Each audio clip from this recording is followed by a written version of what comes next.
또 천국은 마치 바다에 치고 각종 물고기를 모는 그물과 같으니 그물에 가득함에 물가로 끌어내고 앉아서 좋은 것은 그릇에 담고 못된 것은 내버리느니라. 세상 끝에도 이러하리라. 천사들이 와서 의인 중에 악인을 갈라내어 풀무불에 던져 넣으리니 거기서 울며 이를 갈리라. 이 모든 것을 깨달았느냐 하시니 대답하되 그러하오이다. 예수께서 이르시되 그러므로 천국의 제자된 서기관마다 마치 새 것과 옛 것을 그 곳간에서 내오는 집주인과 같으니라. 예수께서 이 모든 비유를 마치신 후에 그곳을 떠나서 고향으로 돌아가사 그들의 회당에서 가르치시니 그들이 놀라 이르되 이 사람의 이 지혜와 이런 능력이 어디서 났느냐? 이는 그 목수의 아들이 아니냐? 그 어머니는 마리아, 그 형제들은 야고보, 요셉, 시몬, 유다라 하지 않느냐? 그 누이들은 다 우리와 함께 있지 아니하냐? 그런즉 이 사람의 이 모든 것이 어디서 났느냐 하고 예수를 배척한지라. 예수께서 그들에게 말씀하시되 선지자가 자기 고향과 자기 집 외에서는 존경을 받지 않음이 없느니라 하시고 그들이 믿지 않음으로 말미암아 거기서 많은 능력을 행하지 아니하시니라. 아멘. 네, 오늘 말씀 김양재 목사님의 천국을 누리라 이 책의 이 모든 것을 깨달았느냐 라는 제목으로 나와 있는 부분을 바탕으로 하여서 여러분과 함께 오늘 마태복음 13장의 말씀을 그 은혜를 함께 나누고자 합니다. 이 책의 첫머리에는 이런 사례가 나옵니다. 우리가 잘 아는 이순신 장군과 그리고 넬슨 장군. 네, 넬슨 장군은 저도 사실 잘 몰랐습니다. 책 보고 알았어요. 두 장군을 비교를 하면서 두 분이 다 해전사에 길이 남는 유명한 장수인데 두 분이 남긴 유언의 내용이 달랐다고 합니다. 이순신 장군의 유언은 우리가 다 잘 알고 있죠. 내 죽음을 알리지 말라. 네, 이게 이순신 장군의 마지막 유언이었다고 하면 넬슨의 유언은 이랬다고 해요. 하나님께 감사한다. 내 임무를 다했다. 하나님께 감사한다. 내 임무를 다했다. 자, 이게 무게가 다르죠? 두 분 다 위대한 분들입니다. 엄청난 위업을 남기신 분들입니다. 그런데 한 분은 내 죽음을 알리지 말라. 한 분은 하나님께 감사한다. 나는 내가 할 일을 다 했다. 이 차이는 어디서 오는 걸까요? 이 김양재 목사님은 정확하게 이렇게 표현하십니다. 이것은 천국을 아냐 모르냐의 차이다. 어떤 인생을 살았든지 세상 사람들 보기에는 아무리 위대한 업적을 남겼을지라도 천국을 아는 사람만이 하나님께 감사합니다. 나는 내가 달려갈 길을 다 달렸고 선한 싸움을 다 싸웠고 내 믿음을 지켰습니다 라고 고백할 수 있다고 이야기하는 것입니다. 자, 이 왜 천국을 아냐 마냐 이야기를 이 책의 첫 머리에 이렇게 이야기를 하냐 하면은 오늘 말씀이 13장, 마태복음 13장의 마지막 부분이죠. 마지막 부분이라는 이야기는 13장 앞에 줄줄이 긴 내용이 있었다는 거예요. 오늘 58절까지 읽었잖아요. 긴 장입니다. 긴 장. 13장이 매우 깁니다. 그런데 이 긴 13장의 앞에 줄줄이 뭔가를 이야기를 하신 다음에 지금 여기서 마무리하는 내용입니다. 무슨 내용이 앞에 나왔을까요? 제 앞에 성경책이 펼쳐져 있는데요. 11절에 이렇게 되어 있습니다. 천국의 비밀을 아는 것이 19절에 이렇게 되어 있죠. 아무나 천국 말씀을 듣고 깨닫지 못할 때는 24절 천국은 좋은 씨를 제밭에 뿌린 사람과 같으니 31절 또 비유를 들어 이르시되 천국은 마치 44절 또 보이네요. 천국은 마치 밭에 감 주인 보아와 같으니 45절 또 천국은 마치 47절 방금 읽었죠? 또 천국은 마치 제가 좀 전에 눈에 보이는 것만 읽었어요. 더 많아요. 무슨 얘기냐 하면은 13장은 천국에 대한 이야기로 가득 차 있습니다. 계속 천국은 마치 이와 같다. 천국은 마치 이와 같다. 이 천국, 천국이라고 여기에 번역되어 있는 것은 사실 원래 의미로 정확하게 이야기를 하자면 사실은 하나님의 나라입니다. 하나님의 나라는 마치 이와 같다라는 이 하나님 나라, 천국에 관한 이야기를 쭉 한 다음에 오늘 말씀은 이 천국, 하나님 나라에 대한 말씀을 정리하는 말씀입니다. 그러면 이 천국에 대해서 정리하는 이 첫 번째 단락은 무엇이라고 이야기할까요? 47절에서 50절까지 천국에 심판이 있다는 것을 깨달아야 한다라고 우리에게 이렇게 말씀하고 있습니다. 47절에 보면은 어부가 그물을 던지고 고기를 잡아 올려서 좋은 것과 내어 버릴 것을 구분하는 이야기가 나옵니다. 그리고 최후의 심판이 있고 의인과 악인을 하나님께서 구분하시고 의인 중에 악인을 갈라내어 풀무불에 던져 넣으리니 거기서 울며 이를 갈리라. 최후 심판에 대한 이야기 확실하죠? 심판 이야기를 하면서 먼저 이런 비유가 나왔어요.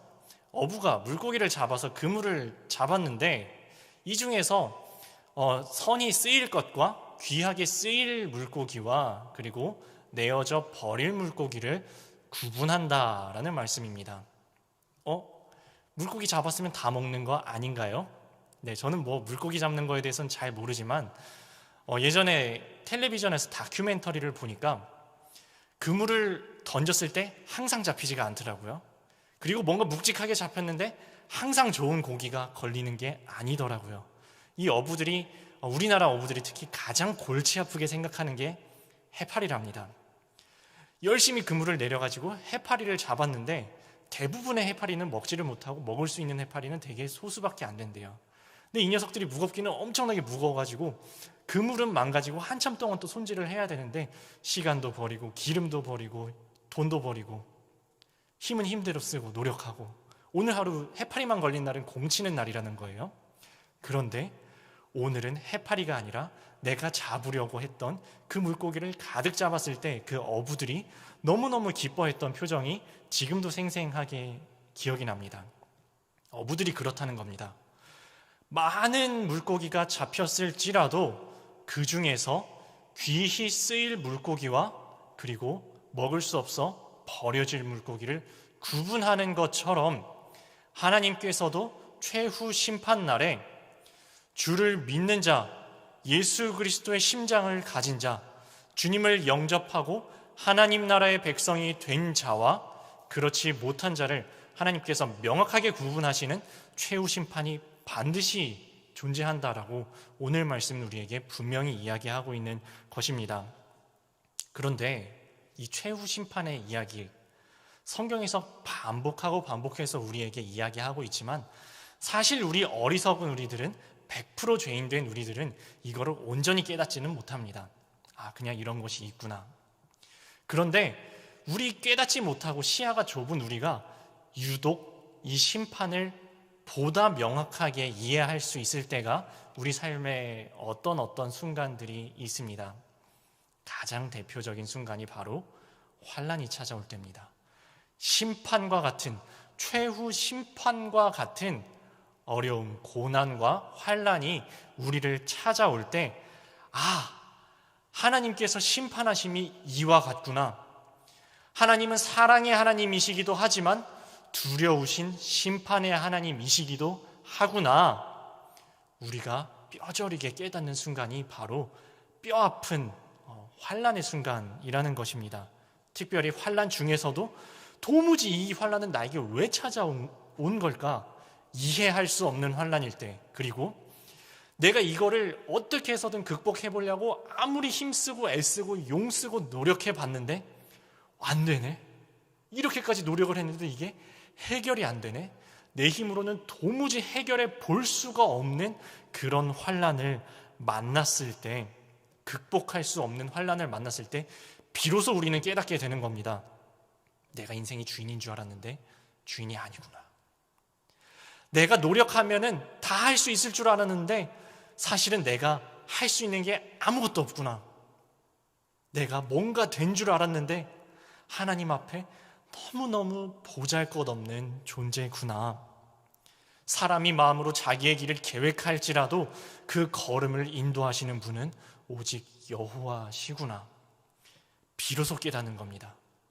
그리고 또한 깨닫습니다. 심판자 되신 하나님이 세상 주관하시는구나. 내가 주관하는 것도 아니고 저 부자 또는 저 권력자, 저 잘생긴 사람, 저 똑똑한 사람이 세상 주관하는 줄 알았는데 사실은 심판자 되신 하나님께서 세상의 주인 되시고 역사를 주관하고 강권적으로 이끌어 나가시는구나. 겸손해야겠구나. 하나님 앞에 우리 아무것도 아니구나. 환난을 통해서 비로소 이것을 깨닫고 주님 앞에 무릎 꿇고 주님 손 꽉 붙잡게 되면 환난이 변하여 축복이 되는 순간이 된다는 것입니다. 첫 번째 적용 질문 드립니다.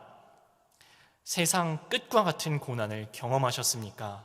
아니면 혹시 지금 경험하고 계십니까? 나에게 온 사건이 너무 힘겨워서 말씀을 보고 있다면 그것은 영원한 형벌을 면하게 하시려는 하나님의 은혜입니다. 내가 감당하기 힘든 이 풀무불을 피하게 해달라고 기도할 것이 아니라 이 속에서 말씀이 깨달아지고 내 모습이 보이게 해달라고 구하십시오. 자, 이제 두 번째 단락으로 넘어갑니다. 51절, 52절 말씀입니다. 아까 읽었지만 제가 한번 다시 읽어드릴게요. 이 모든 것을 깨달았느냐 하시니 대답하되 그러하오이다. 예수께서 이르시되 그러므로 천국의 제자된 서기관마다 마치 새 것과 옛 것을 그 곳간에서 내오는 집 주인과 같으니라. 여기서 좀 특이한 표현이 나왔는데 혹시 캐치하셨나요? 이 표현입니다. 천국의 제자된 서기관. 성경 많이 보신 여러분들 천국의 제자된 서기관이라는 표현 다른 데서 보셨나요? 이거 되게 독특한 표현입니다. 천국의 제자된 서기관마다 그 다음에 새 것과 옛 것을 곳간에서 내온다. 자, 이거 무슨 얘기인가요? 자, 천국은 일단 알겠어요. 13장 내도록 이야기한 게 하나님 나라잖아요. 하나님 나라, 그리고 서기관은 뭐죠? 서기관은 말씀 가르치는 사람이잖아요. 말씀을 맡아서 말씀을 연구하고 말씀을 강해하고 강의하고 가르치는 사람이 서기관입니다. 그러면 천국의 제자된 서기관이 가지고 있는 곳간에서 뭔가를 꺼내주는 것은 말씀이겠구나.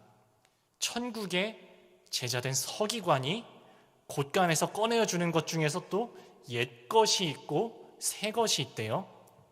그러면 옛 말씀, 예수님 이전에 오실 예수님을 전하고 있는 구약, 그리고 새 것은 새로운 말씀, 새 언약, 예수 그리스도를 통하여서 성취된 신약의 새로운 말씀. 이렇게 하면은 무리가 없게 우리가 이해할 수 있을 것 같습니다. 천국의 제자된 서기관이 새 것과 옛 것을 그 곳간에서 내어오는 주인과 같으니 천국의 말씀을 내어오는, 말씀을 꺼내어 나누어 준다라는 이야기구나. 그러면 누가 이 주님의 말씀을 감히 꺼내어서 나누어 줄 수가 있습니까? 이것은 깨달은 자라는 것입니다. 그래서 예수님께서 물어보시는 겁니다. 이 말씀을 깨달았느냐? 너희들이 이 말씀이 무슨 말씀인지 마음속에 깨달았느냐라고 물어보시는 것입니다. 말씀을 보시면 이 말씀이 어떤 다른 누구를 향한 그래서 저 사람을 바꾸라고 하는 거구나 하는 것이 아니라 이 말씀이 나를 향한 말씀이구나 하고 깨달아지십니까? 받아들여지십니까? 그리고 이 말씀을 통하여서 내 삶에 일어난 여러 가지 사건들이 하나님께서 이 사건을 나를 위하여서 감안해 주시고 나를 위하여서 배치해 주시고 계획하시고 인도하여 주신 사건이구나라고 해석이 되십니까? 우리 삶에 찾아오는 여러 가지 사건들이 그것이 좋은 사건이든 나쁜 사건이든 상관없이 우리 삶에 벌어지는 이 사건들이 말씀을 통해 해석되는 것이 복입니다. 그리고 우리가 이 말씀을 나를 향한 말씀으로, 이 말씀이 나를 향한 말씀으로 받아들여지고 깨달아질 때 우리가 천국의 제자된 서기관이 되어서 주님의 그 천국의 곳간에서 새 것과 옛 것을 꺼내서 나누어 주는 그 복음을 깨달아서 전파할 수 있는 주님의 제자가 될 수 있다고 오늘 말씀 이야기하는 것입니다. 하지만 만약에 이 주님의 말씀이, 특별히 오늘 말씀에 있었던 수많은 비유의 말씀들이 깨달아지지 않으면 그 새 말씀과 옛 말씀들을 나누어 줄 수가 없다라는 이야기입니다. 깨달았느냐라고 주님이 물어보시는데 제자들이 대답해야 될 차례잖아요.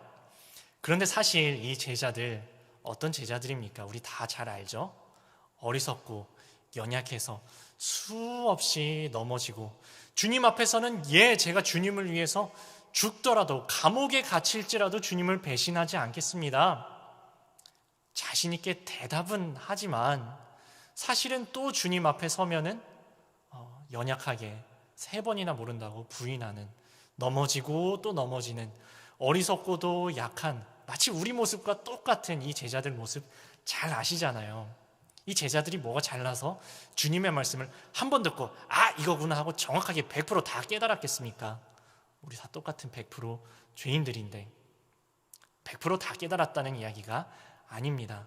다만 이 제자들은 주님과 동고동락하며 함께 울고 함께 웃으며 모를 때는 여쭤보고 주님께서 또 대답해 주시고 말로는 듣고 눈으로는 주님께서 걸어가시는 길을 보고 함께 고생하고 땀 흘리면서 주님의 말씀을 조금씩 알아나가고 깨달아 나가고 있는 중이죠. 그래서 이렇게 대답할 수 있는 겁니다. 그러하오이다. 이 말씀을 깨달았느냐? 그러합니다, 주님. 그러합니다. 제가 비록 온전히 다 알았다고 말할 수는 없지만 그럼에도 주님께서 이렇게 말씀하여 주시니 제가 그 말씀을 아멘, 저를 향한 말씀으로 받아들입니다. 그러하오이다 라고 이 제자들이 대답을 하는 것입니다. 그런데 반면에 이 어떻게 보면 세상적으로 봤을 때 되게 무식하고 못 배운 이 제자들은 주님의 말씀을 겸손하게 나를 향한 말씀으로 받아들이고 있는데 반면 바리새인, 서기관 이렇게 잘나신 분들은, 이 잘난 양반들은 내가 다 한다고 생각해요. 아니, 저 예수를 내가 가르쳐야 된다고 생각을 하는 거예요. 그러니까 말씀이 안 들리는 겁니다. 깨달아지지가 않아요. 이 말씀이 나를 향한 말씀이 아니라 저 사람들이 들어야 되는 말씀이라고밖에 생각이 안 되는 거죠. 다 안다는 사람은, 다 본다고 생각하는 사람은 사실은 소경과 같고, 다 듣는다고 생각하는 사람은 사실은 못 듣는 것과 같다는 것이 주님께서 반복해서 우리에게 말씀해 주시는 겁니다. 이 책에서 김양재 목사님은 이렇게 또 추가적으로 설명을 하세요. 뭐라고 설명을 하셨는지 제가 적어왔어요. 이렇게 설명을 하시네요. 하나님의 창고, 아까 곳간 얘기가 나왔잖아요. 그래서 하나님의 창고 열쇠는 힘든 사건이고 고난의 간증을 가진 사람일수록 하나님의 곳간을 마음대로 열게 되니 부자이고 능력자다.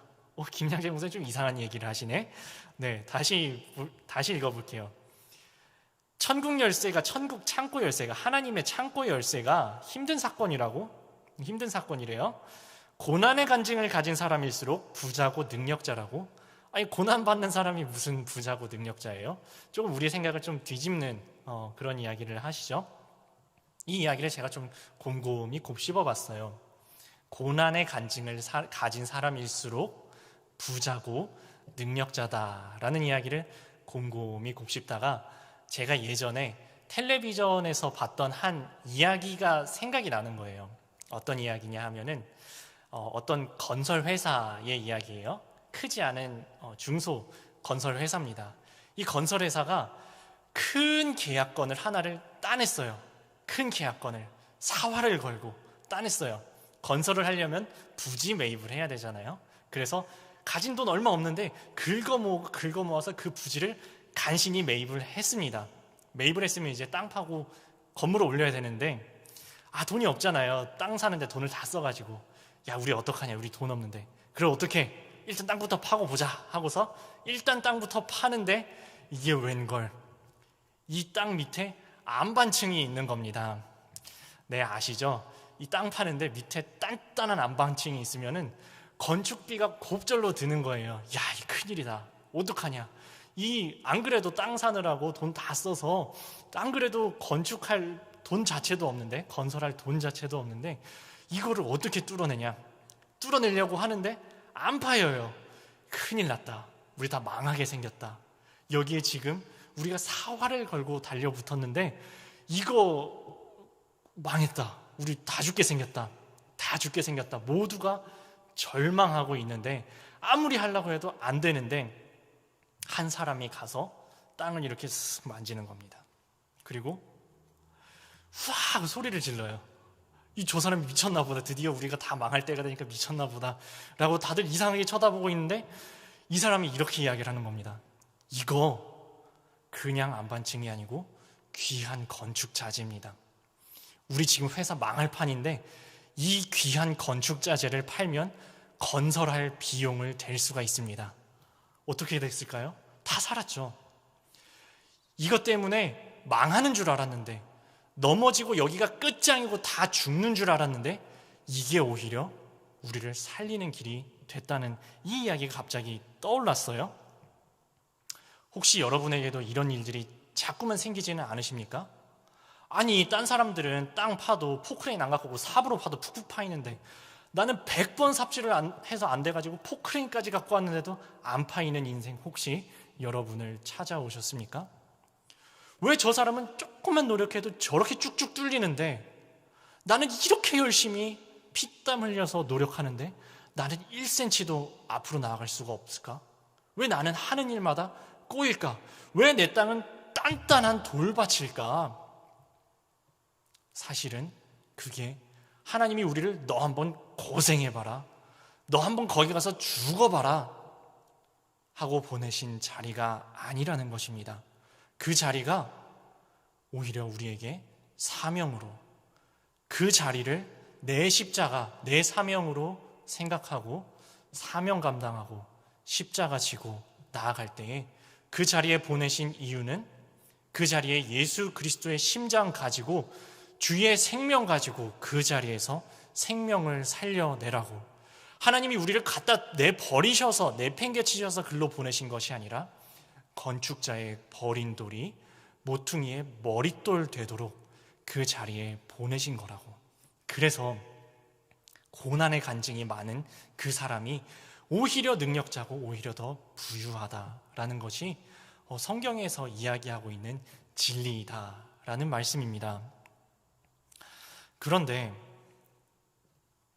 우리는 우리 삶에 벌어지는 여러 가지 사건들을 정말 말씀으로 해석해 가면서 이것들을 나를 망하게 하는 사건이 아니라 캐내어서 옛것과 새것으로 천국의 곳간에서 천국의 말씀을 맡은 제자된 서기관으로서 말씀을 나누어 주는 삶을 살아가고 있습니까? 적용 질문드립니다. 하나님이 주신 힘든 사건은 피하거나 숨겨야 할 것이 아닌 나의 재산 목록입니다. 이 사건을 말씀으로 해석하게 해달라고 기도합시다. 매일의 큐티를 통해 내 사건을 해석받고 공동체에서 나눔으로 다른 사람을 도와야 합니다. 힘들어하는 내 가족을 돕는 최선의 방법은 말씀을 나누고 복음을 알게 하는 것입니다. 나는 내 자녀에게 무엇을 최우선으로 가르칩니까? 말씀보다 성적이 중요하고 예배보다 학원이 중요하다면서 자녀의 재산 목록을 없애고 있지는 않습니까? 자, 오늘 말씀 앞에서 저도 말씀에 비추어서 저 자신의 100% 죄인된 모습을 보는 시간을 또 한번 가져봤습니다. 제가 뒤에서 이렇게 쩔뚝쩔뚝하면서 혹시 이렇게 올라오는 것 보신 분 계실지 모르겠습니다. 지금도 요 뒤에는 목발 2개가 놔져 있는데요. 제가 철제 의자에 발을 꽝 하고 부딪혀서 보니까 심상치가 않아요. 그날이 언제였냐 하면은 추석 연휴 첫날입니다. 다 아시는 바와 같이 연휴 때는 병원이 안 열어요. 연휴 때 병원이 안 여는데 연휴 마지막 날도 아니고 첫날에 이렇게 다쳤어요. 야, 이거 큰일이다. 어떡하지? 저 엔간하면은 연휴 마지막까지 버티려고 그랬거든요. 응급실 비싸잖아요. 그래서 버티려고 했는데 밤에 다치고 아침에 보니까 저는 이렇게 퉁퉁 붓는 저의 발은 처음 봤습니다. 완전 부어오른 거예요. 야, 이거 뭔가 잘못됐다. 부러진 것 같다 하고서 응급실을 갔습니다. 응급실에 가서 딱 찍었는데 의사는 뭐 이런 거 대수롭지 않다는 말투로 이렇게 이야기해요. 아, 골절이네요. 뼈가 어긋났습니다. 맞추겠습니다 하고서 빵 맞추는데 뼈 맞춰보신 분 혹시 계신지 모르겠어요. 어마어마하게 아프더라고요. 맞췄으니까 이제 다 끝난 걸까요? 아닙니다. 기부스를 하고 이제 오늘은 응급실이니까 전문의 선생님이 봐주실 겁니다. 다음 주에 다시 오세요 하고 해서 갔습니다. 가니까 대뜸 의사가 엑스레이 사진을 보고 수술하자는 거예요. 수술하자는 얘기를 들으니까 무서운 겁니다. 제가 조금 이렇게 망설이는 표정을 지으니까 그러면 가서 엑스레이 한 번 더 찍고 오시라고 엑스레이 다시 찍었습니다. 엑스레이 사진을 보고서 의사가 한참을 고민을 하더라고요. 야, 이거를 수술을 해야 되는데 또 하자니 또 굳이 안 해도 될 것 같기도 하고 한참을 고민하다가 일주일 동안 경과 관찰을 합시다. 네, 일주일 동안 경과 관찰을 하게 됐습니다. 그리고 이제 뭐 아프니까 이게 뭐 잘 움직이지 못하잖아요. 그렇다고 가만히 앉아서 누워있을 수만도 없잖아요. 그래서 살금살금 움직이면서 어떻게 일주일을 보내고 갔는데 정말 감사하게 수술은 피했습니다. 근데 아파요. 아프다고 일이 줄어드는 게 아니잖아요. 교회에서 제가 감당해야 될 사명들이 있고 집에서는 또 집에서 감당해야 될 사명들이 있는데 미리 잡아놓은 행사들이 있고 해야 하는 약속들이 있고 지켜야 되는 일들이 있고 약속들이 있고 시간이 있고 내가 감당해야 하는 일들이 있는데 일이 줄어드는 게 아니잖아요. 물론 제 주변에 계신 분들이 엄청나게 많이 배려해 주십니다. 그럼에도 불구하고 제일 전부 다 남한테 맡기고 저는 손 놓고만 있을 수는 없잖아요. 그래서 제가 뭔가를 이렇게 사부작 합니다. 그리고 밤이 되면은 후회합니다. 아프다. 밤에 누우면 그렇게 아파요. 이게 이불이 살짝 건드리기만 해도 아파요. 아침에 점심에 움직일 때는 그래도 해야 되는 일이니까 했는데 밤에 아파서 아야 하면서 잠이 깰 때면 원망이 나옵니다. 원망이 나와요. 우리 그 말씀에 이스라엘 백성의 전공 과목이 원망이라 그랬잖아요. 저한테도 전공 과목이 원망인가 봅니다. 이게 저의 죄인 거예요. 내 믿음이 이렇게 얄팍하다, 좀 아프다고, 잠 좀 깼다고 원망이 확 튀어나오네. 어떤 원망이 튀어나오냐 하면은 하나님, 제가 무슨 대단한 거를 바랬습니까? 제가 무슨 어디 놀러 가다 다쳤습니까? 제가 일하다 다쳤는데 가정을 돌보다 다쳤는데 제가 오늘 무슨 어디 유원지에 놀러 갔습니까? 무슨 사리사욕을 채우러 갔습니까? 술집에 갔습니까? 교회에서 일하다 왔는데 좀 안 아프게 좀 해주시지. 내일 또 가서 해야 되는데 이 원망이 찾아오는 거예요. 이번 주일에는 그 주보에서도 다 광고가 된 생명사랑 밤길 걷기라는 것이 중고등부에 이미 다 약속이 돼 있었어요. 밤길 걷기 6.5km를 걸어야 돼요. 저 걷고 싶었거든요. 저 걷는 거 원래 좋아해요. 근데 이발 가지고는 걸을 수는 없잖아요. 차마. 그래가지고 저는 청라호수공원에 애들이랑 같이 가기만 갔어요. 가서 애들 사진 찍어주고 저는 정자에 앉아서 기다렸어요. 기다리고 갔다가 왔죠. 저 6.5km 안 걸었으니까 멀쩡했겠죠. 그날 밤 얼마나 아팠는지. 공원까지 가는 그 몇 걸음 안 되는 그 정도만 움직여도 아프더라고요. 근데 이 원망의 마음을 하나님께서 어떻게 위로해 주셨냐 하면 말씀으로 위로해 주셨습니다.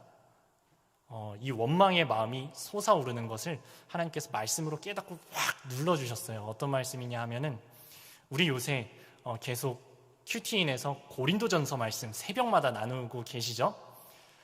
그 똑같은 말씀을 중고등부 아이들은 청소년 큐티인이라는 말씀을 가지고 똑같은 본문이에요. 똑같은 본문 고린도전서 말씀을 가지고 나누고, 그리고 주일이 되면은 일주일 동안 나누었던 그 고린도전서 말씀을 함께 청소년에게 맞는 눈높이로 말씀 전하고 친구들끼리 서로 나누는 시간을 가져요. 지난주에 어떤 말씀이 있었는지 아마 새록새록 또 기억이 나실 거예요. 어떤 말씀이 있었냐 하면은 몸의 비유가 나왔습니다. 우리 교회는 그리스도의 몸입니다.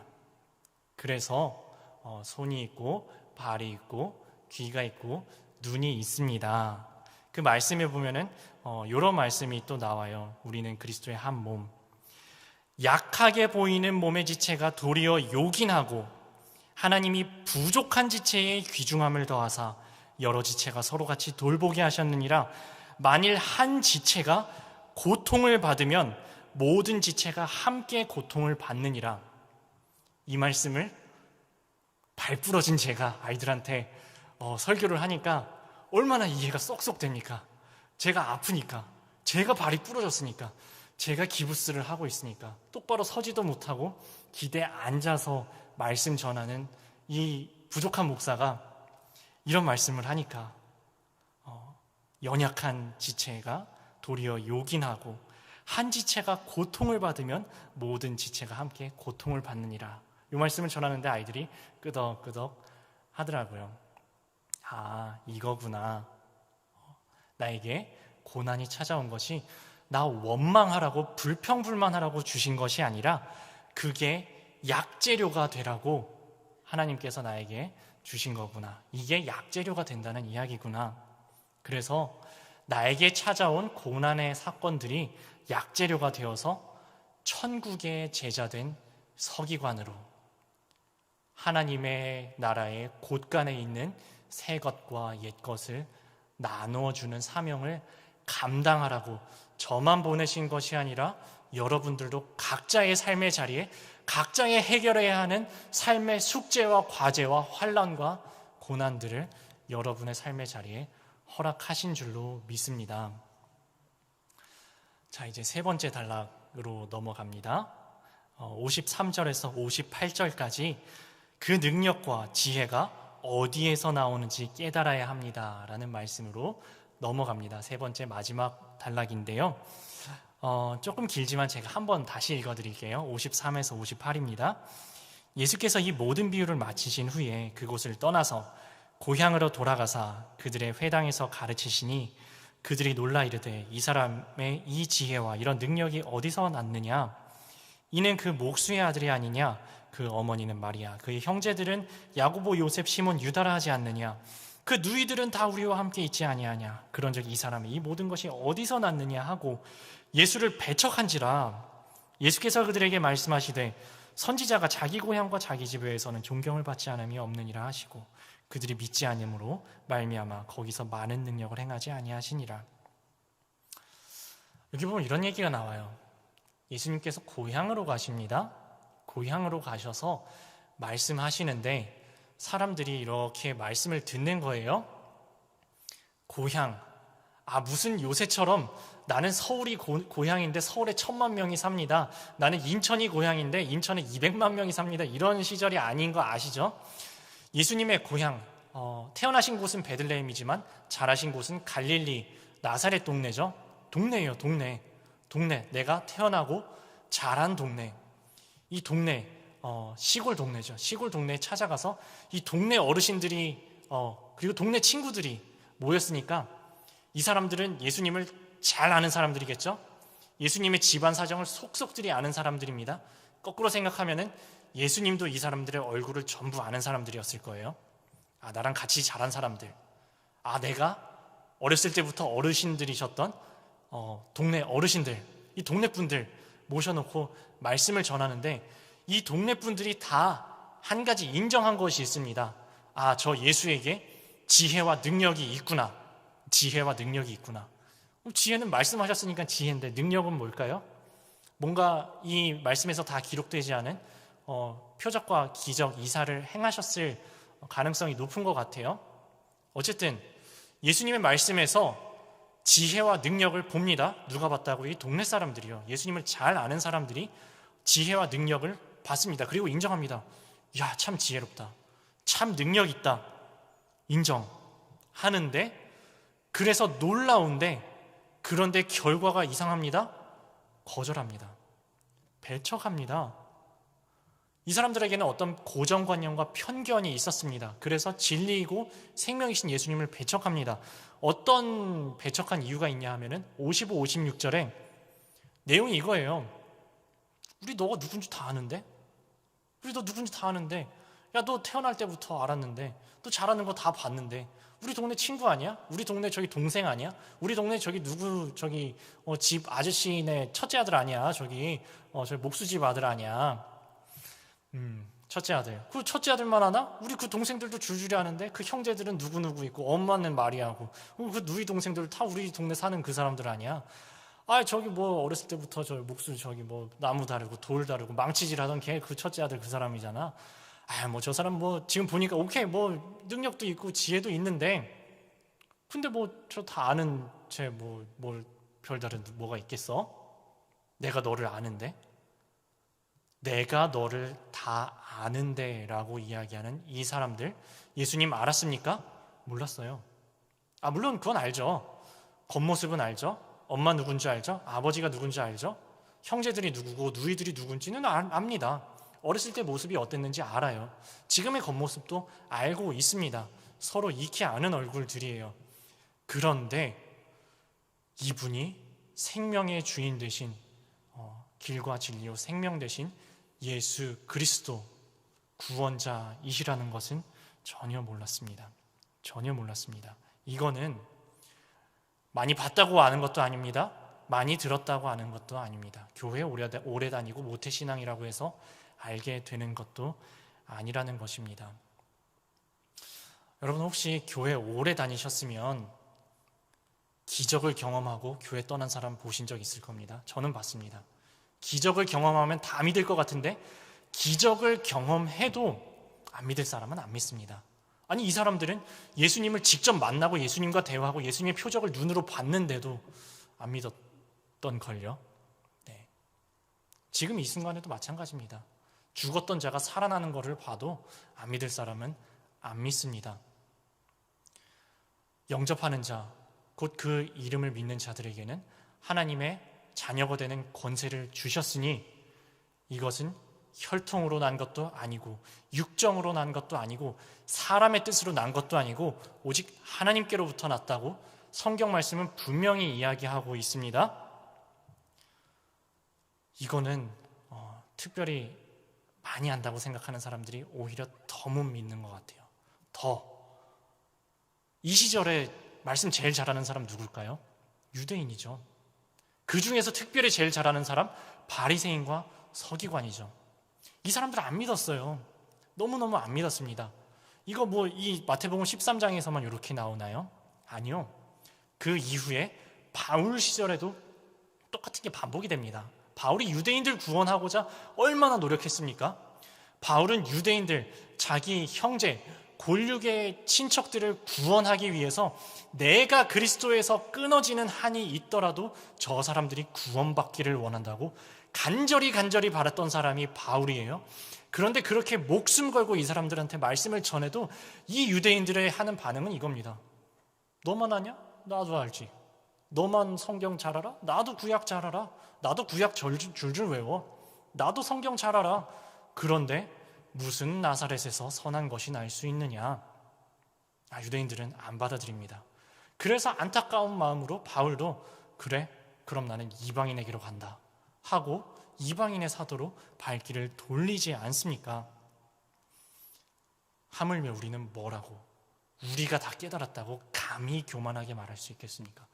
물론 우리 교회 오래 다녔죠. 물론 성경 여러 번 읽으셨을 겁니다. 저도 성경 여러 번 읽었어요. 저는 뭐 목사까지 됐습니다. 다 할까요? 천만의 말씀입니다. 하나님의 말씀을 다 깨달았을까요? 더 이상은 배울 게 없을까요? 더 깨달아 알 것이 없을까요? 천만의 말씀입니다. 성경을 수없이 많이 썼던 사도 바울조차도 이렇게 이야기하죠. 내가 이미 얻었다 함도 아니요 온전히 성취하였다 함도 아니라 나는 지금도 전의 것은 다 잊어버리고 앞을 향하여 몸을 내어밀고 주님의 부르심의 상을 향하여 지금도 달려갈 뿐입니다. 지금도 달려갈 뿐입니다. 오늘 새벽에 읽은 것보다 조금 더 앞에 고린도전서 13장에서는 바울이 이렇게 이야기하죠. 우리는 부분적으로 알고 부분적으로 예언합니다. 우리 아무리 많이 알아봤자 부분적으로 알고, 우리 아무리 예언을 해도 부분적으로 예언합니다. 부분적으로 알고 부분적으로 예언하나, 그리고 지금은 우리는 마치 박물관에 있는 청동 거울 보는 것처럼 희미하게 볼 뿐입니다. 우리가 알았다고 해도 조금 아는 거고, 깨달았다고 해도 조금 깨달은 거고, 눈으로 본다고 해도 조금밖에 보지 못합니다. 하지만 그 날이 되면 우리가 얼굴과 얼굴로 마주하여 보듯이 분명하고 선명하게 주님의 얼굴을 배울 날이 옵니다. 하지만 아직은 아닙니다. 이것이 바울의 겸손이었습니다. 그런데 제가 뭐라고? 우리가 뭐라고? 우리가 다 안다고. 여기 오늘 말씀에 이 나사렛에 있었던 동네 사람들처럼 내가 너 누군지 다 알아 하면서, 나 말씀도 다 알아 하면서 우리 귀를 막으면 되겠습니까? 우리 그런 교만을 버리라고 오늘 말씀 우리에게 분명하게 말씀하고 있는 것입니다. 이 길과 진리, 생명 대신 주님을 아는 것은 무슨 사람이 똑똑해서 되는 것도 아니고, 이성으로 되는 것도 아니고, 논리로 되는 것도 아니고, 많이 공부해서 지식이 높아서 깨달을 수 있는 것이 아닙니다. 무슨 교회 다니는 게 쓸모없다는 얘기가 아니에요. 이거는 하나님의 선물이라는 것입니다. 은혜라는 것입니다. 하나님께로부터 난 자들, 곧 성경은 우리에게 이렇게 이야기하죠. 성령으로 말미암지 않고는 예수를 주로 시인할 자가 없느니라. 성령으로 말미암지 않고는 예수를 주로 시인할 자가 없다라고 성경은 분명히 이야기합니다. 은혜라는 거죠. 은혜라는 겁니다. 내가 잘나서 주님을 믿게 되는 것이 아니고, 주님께서 강권적으로 역사하셔서 성령께서 우리를 인도하셔서 창세전에 이미 우리를 주님의 자녀로 택정하여 세우셔서 우리를 주님의 자녀 삼으시고, 우리가 아직 죄인 되었을 때, 아직 원수 되었을 때 그리스도께서 우리를 위하여 죽으시고 우리를 위하여서 피 흘리시고 지금도 우리 가운데 살아계시고 우리를 이끌어 가시는 주님의 은혜 때문입니다. 은혜. 그래서 행위에서 난 것이 아니니 누구도 자랑치 못하게 하려 함이라. 아무도 자랑할 수 있는 것이 없습니다. 나는 무슨 이만큼 성경을 알고, 나는 이만큼 믿음이 좋으니까 너는 성경 좀 읽어라, 너는 뭐 그것 아냐, 너는 뭐 좀 해라, 너는 믿음이 그거밖에 안 되냐, 함부로 교만하게 남을 판단할 것도 없고 내 지식과 나의 믿음이 높음을 자랑할 수도 없다는 것입니다. 왜냐하면 100% 은혜이기 때문입니다. 우리는 아무것도 내세울 것이 없는 100% 죄인이고, 우리의 구원은 오직 은혜로 주님의 값없는 선물로 우리에게 주시는 것이라는 겁니다. 그래서 우리는 주님 앞에 할 수 있는 건 딱 하나밖에 없습니다. 주님, 저는 100% 죄인입니다. 천부여 의지 없어서 손 들고 옵니다. 주님께서 나 외면하시면 나는 어디 갈 데도 없습니다. 뭐 잘난 거 아무것도 없습니다. 주님께서 나를 박대하시면 갈 데도 없습니다. 주님, 회개하는 마음으로 주 앞에 나왔습니다. 주님, 저를 불쌍히 여겨 주옵소서. 이 죄인을 주님 불쌍히 여겨 주옵소서.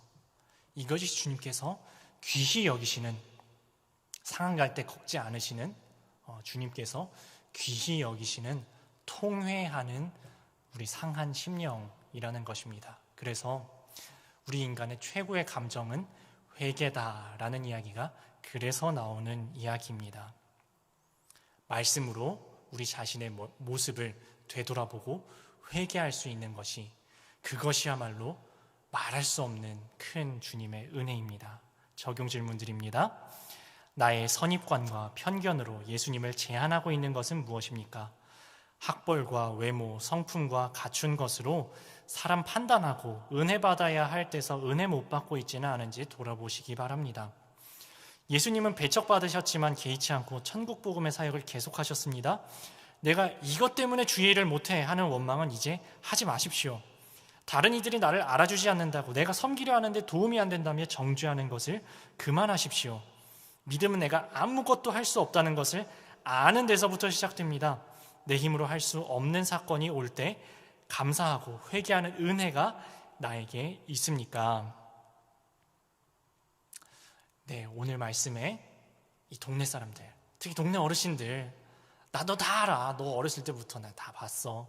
너네 엄마가 누군지 아빠가 누군지 너네 형제가 누군지 다 알아 라고 하던 사람들은 주님을 만났지만 사실은 만나지 못했습니다. 아는 것 같았는데 끝까지 몰랐던 것입니다.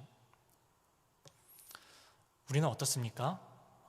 좀 이따가 찬양 한 가지 찬송하려고 하는데요, 이 찬송이 이런 내용을 가지고 있는 찬송이에요. 하나님의 은혜로 이 쓸데없는 자, 저는 쓸데없는 자인데 이 나를 왜 구속하여 주시는지 나는 아직도 모르겠습니다. 왜 내게 굳센 믿음과 또 복음을 주셔서 나에게 평안을 주시는지 난 지금도 모르겠습니다. 주님 왜 나에게 성령을 주시는지, 성령 충만을 나에게 주시는지, 강권적으로 역사하시는지 나는 지금도 모르겠습니다.